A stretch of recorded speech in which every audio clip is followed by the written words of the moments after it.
अस्सलाम वालेकुम नाज़रीन, मैं हूं आपका होस्ट अब्दुल करीम डायरी और आप देख रहे हैं मेरा YouTube channel inside the news.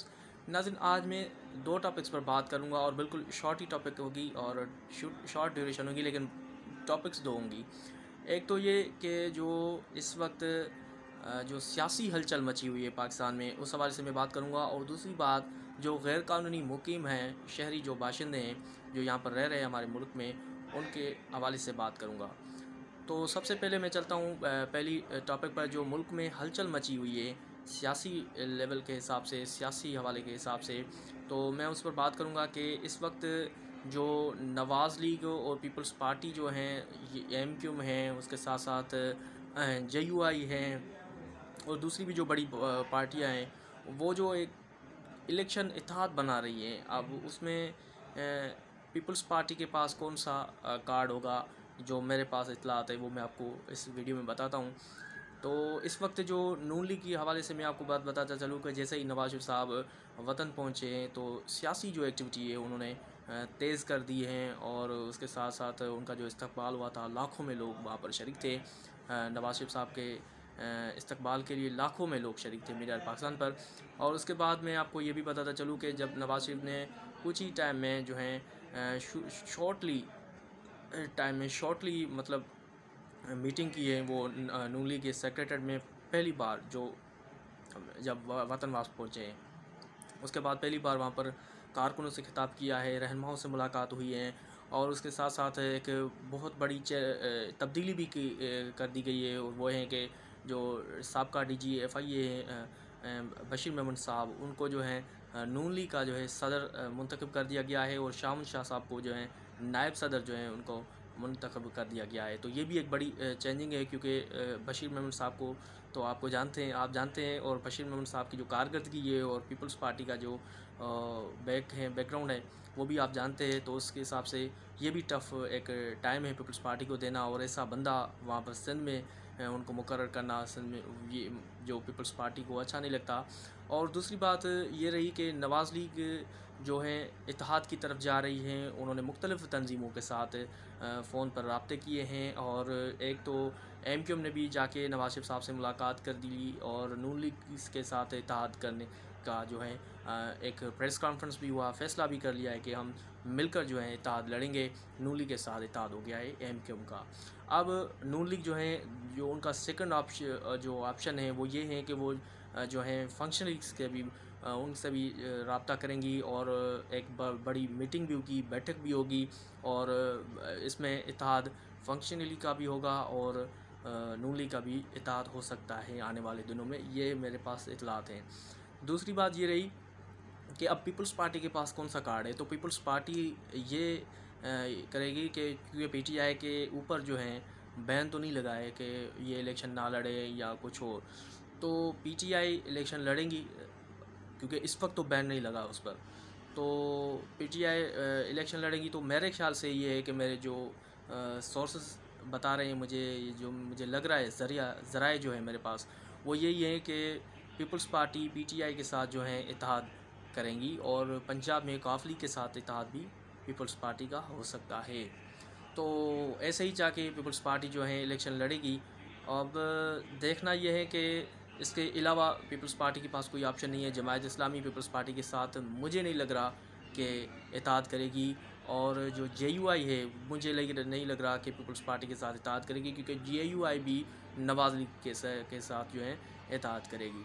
तो आने वाली जो पोजीशन है, आने वाली जो वक्त हैं, वो भारी वक्त हैं, और आने वाला वक्त जो है वो नवाज शरीफ साहब के फेवर में है। कल मैंने एक वीडियो बनाया था, मैंने आपको को एक काशन दी थी, एक सिग्नल दिया था कि मैं बताऊंगा अगले वीडियो में कि कौन अगला वज़ीर आज़म होगा।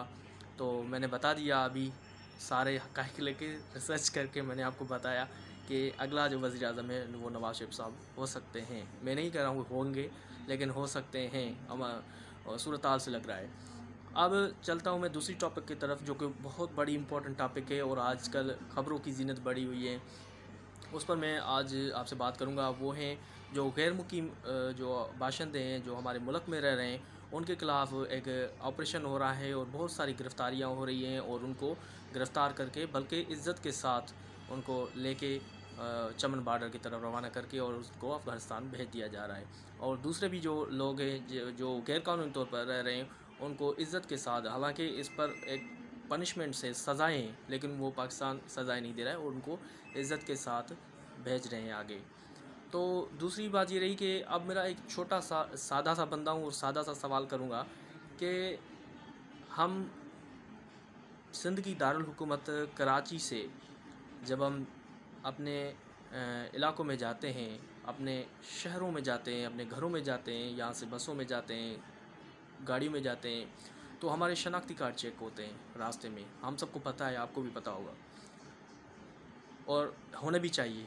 इसका यह मतलब नहीं कि शनाख्ती कार्ड चेक नहीं होने चाहिए, शनाख्ती कार्ड चेक होने चाहिए और ये हो रहे हैं और बहुत अच्छी बात है, क्योंकि सिक्योरिटी के हवाले से अच्छी बात है, ये हमारे लिए अपने लिए प्रोटेक्शन है और होने चाहिए।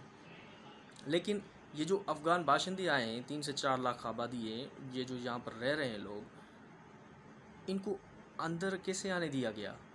किसने आना दिया गया यहाँ पर पाकिस्तान में कि आप विदाउट वीज़ा के आके रहें? कौन सा मुल्क है जो कहेगा कि आप विदाउट वीज़ा के आके जो है अलावा आके रहें? ऐसा कुछ नहीं है। तो ये कैसे यहाँ पर आए हैं? इतनी बड़ी सिक्योरिटी क्यों नहीं इनके शनाख्ती कार्ड चेक किए गए? इंटरनेशनल सिटी है Karachi, the biggest city of Pakistan is Karachi. Karachi is international city. कैसे यहाँ पर लोग आ गए? कैसे? मैं एक फ़र्द के लिए नहीं बात कर रहा हूँ, ना ही पाकिस्तान किसी फ़र्द के लिए बात करता है। पाकिस्तान का भी यही मौक़िफ़ है कि भाई जो गैर मुक़ीम बाशिंदे हैं वो चले जाएँ यहाँ से। तो लेकिन सवाल मेरा ये है कि वो लोग आए कैसे यहाँ पर? अगर आ भी गए तो काम कैसे कर रहे हैं? यहाँ पर बिज़नेस कैसे कर रहे हैं? क्यों हमारी इंतज़ामिया को जो है इस बात का इल्म नहीं हुआ कि ये गैर मुक़ीम लोग यहाँ पर आ गए हैं? कल मैं इंडिया का एक चैनल देख रहा था और मैं देखता रहता हूँ वो जो CNN चैनल्स हैं, इंटरनेशनल चैनल्स हैं बहुत सारे मुल्कों के, तो वैसे ही मैं इंडिया का भी एक चैनल देख रहा था। वहाँ पर चीख के एंकर्स कर रहे थे, पाकिस्तान मुसलमान मुल्क हैं, पाकिस्तान मुसलमान मुल्क हैं, पाकिस्तान मुसलमान भाइयों को, अफ़गान भाइयों को जला वतन कर रहे हैं, उनको जलील कर रहा है, उनको ये कर रहा है। अरे भाई खुदा का खौफ करे, आप 2, 4, 5 इंडियंस को जो हैं जर्नलिस्ट को बिठा के, तजनिगार को बिठा के पाकिस्तान की जो हैं उनके ख़िलाफ़ बात कर रहे हैं। आप मुसलमानों के ख़िलाफ़ बात कर रहे हैं, आप बिठाएं ना एक पैनल बनाए, उसमें पाकिस्तानी को भी बिठाएं, पैनल बनाए, एक मुसलमान को भी बिठाएं, फिर जाके आपका प्रोग्राम अच्छा हो ना। 3 एंकर्स हैं वो भी इंडिया के, और 4 पैनल में जो जर्नलिस्ट थे, जो सीनियर तजनिगार थे वो भी इंडिया के थे, और बात कर रहे हैं आप पाकिस्तान के ख़िलाफ़। बड़ी बात है, ये आपका प्रोग्राम है, ये कोई कंटेंट है आपका, ये इससे कंटेंट नहीं कहते। कंटेंट ये कहते हैं कि दोनों तरफ जो है मौक़िफ़ होना चाहिए। ये नहीं है कि आप प्रोग्राम करके बस ख़त्म कर दे। अगर आपको इतना दुख है अफ़गान भाइयों का, अफ़गान भाई पाकिस्तान, अफ़गान भाई जो हैं मुसलमान हैं, हम उनको निकाल नहीं रहे। हम कह रहे हैं पाकिस्तान का यही मौक़िफ़ है कि भाई आप लोग जाएँ यहाँ से, इज़्ज़त के साथ हम उनको भेज रहे हैं उनके मुल्क। हम कोई उनके ख़िलाफ़ चार्जशीट नहीं बना रहे, हम उनके ख़िलाफ़ कोई FIR नहीं दर्ज करा रहे। अगर कोई किसी मुल्क में रह रहा हो बिना वीज़ा के तो उनके ख़िलाफ़ चार्जशीट होती है, उनके ख़िलाफ़ सेक्शंस लगते हैं, उनको सज़ाएँ होती हैं। लेकिन हम पाकिस्तान ने एक बहुत अच्छा मैसेज दिया है इंटरनेशनल मीडिया को, इंटरनेशनल लॉज़ को, कि भाई हम किसी के ख़िलाफ़ पर्चा नहीं काट रहे। गैर कानूनी जो लोग हैं यहाँ पर रह रहे, सिर्फ अफ़गान नहीं, आप लोगों ने अफ़गान करके पाकिस्तान का नाम डुबा रहे हो। मैं आपको बता रहा हूँ, ये सिर्फ़ और सिर्फ अफ़गान के ख़िलाफ़ नहीं है, ये सारे जो बाशिंदे हैं यहाँ पर रह रहे हैं उनके सबके ख़िलाफ़ है, ये सबके ख़िलाफ़ है ऑपरेशन है, और होना चाहिए, ये ला है। अगर इंडिया वाले अगर इतने जो हैं हसास है, इतने उनको हमदर्दी है उनकी अब मुसलमानों के साथ, तो करें कश्मीर को आज़ाद। कश्मीर आपसे आज़ादी मांग रही है, क्यों कश्मीर पर जुल्म ढाया जा रहा है? आप करें। आप इंडिया में क्यों जुल्म ढाया जा रहा है मुसलमानों पर? आप उनको भी आज़ाद करें।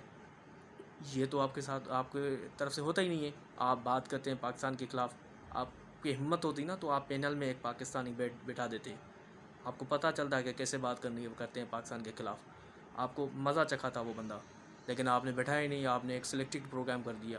अगर आपको इतना ही जो है हो रही है प्यार मोहब्बत आ रहा है मुसलमानों पर, तो भेजे जहाज़, लेके जाए अफ़गान भाइयों को बिना कानून के, बिना वीज़ाओं के, उनको राहें देखते हैं आप, राहें उनको।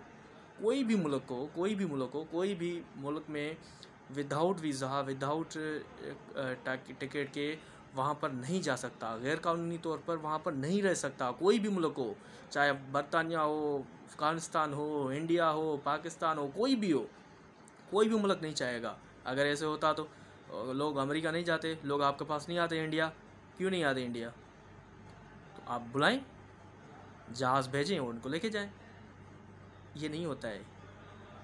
हमने पाकिस्तान का एक मौक़िफ़ है, पाकिस्तान का मौक़िफ़ यही है कि अब जाएं जो भी हैं, अफ़गान नहीं, ये आप लोगों ने इनको टिक मार कर दिया कि अफ़गान भाइयों के ख़िलाफ़ ये ऑपरेशन नहीं है। ये ऑपरेशन है गैर मुकीम, जो गैर कानूनी तौर पर यहाँ पर रह रहे हैं बाशिंदे, उनके ख़िलाफ़ ऑपरेशन हो रहा है। बाकी किसी के ख़िलाफ़ ऑपरेशन नहीं हो रहा है। ये आप लोगों ने टारगेट कर लिया है पाकिस्तान को, ये हो गया, वो हो गया, कुछ नहीं हुआ है। सबके ख़िलाफ़ हो रहा है और कानून के मुताबिक हो रहा है, और उसमें कोई भी गलतफहमी नहीं है। अगर किसी भी मुल्क को, जैसे कि इंडिया वालों ने कल प्रोग्राम किया है सब अफ़गान भाइयों के ऊपर, किसी को भी अगर ये ऐसे प्रोसेस हैं, किसी को भी कमी पेशी नज़र आ रही है, तो जहाज़ भेजें और लेके जाएं अफ़गान भाइयों को, मुसलमानों को, किसी को भी लेके जाएं। हमें कोई इतराज़ नहीं है। आप अपने मुल्क में गैर कानूनी तौर पर आ सकते हैं, हो सकता है कि कुछ लोगों को आप रह रहे भी हो, लेकिन हम नहीं रह सकते, पाकिस्तान नहीं रह सकता, किसी भी गैर मुल्की अफराद को बिना कानून के यहाँ पर नहीं रह सकता। ये पाकिस्तान का मौक़िफ़ है। और इंडिया वालों को मैं यही कहूँगा कि थोड़ा ख़्याल करें, और कम से कम आपने शायद एंकर्स ने या उस चैनल के मालिकान ने जर्नलिज़म का कोर्स नहीं किया है। उसमें यही होता है कि दोनों तरफ मौक़िफ़ होते हैं, दोनों तरफ बैठते हैं, दोनों तरफ पार्टीज़ होती हैं, एक टॉपिक होती है, दोनों तरफ पार्टीज़ बैठती हैं। अगर हम ऐसे ही किसी पुलिस के ख़िलाफ़ बातें कर रहे हैं तो ये बातें नहीं होती है। इस पुलिस के अमलदार को भी बात करना पड़ेगी, टेलीफोन पर लेना पड़ेगा, उनसे वजाहत लेनी पड़ेगी। ये होता है एक प्रोग्राम का तरीका, और ये होता है कंटेंट, और असल जो सहाफ़त है उसको यही कहते हैं। तो खैर, मैं कोशिश करता हूँ कि ये आपको वीडियो जो है पसंद आई होगी, और ऐसे ही मैं आपके लिए वीडियोस बनाता रहूँगा, और ऐसे ही मैं 2 टॉपिक सेलेक्ट करके उस पर बात करता रहूँगा। आज के लिए मुझे दीजिए इजाज़त। अल्लाह हाफ़िज़।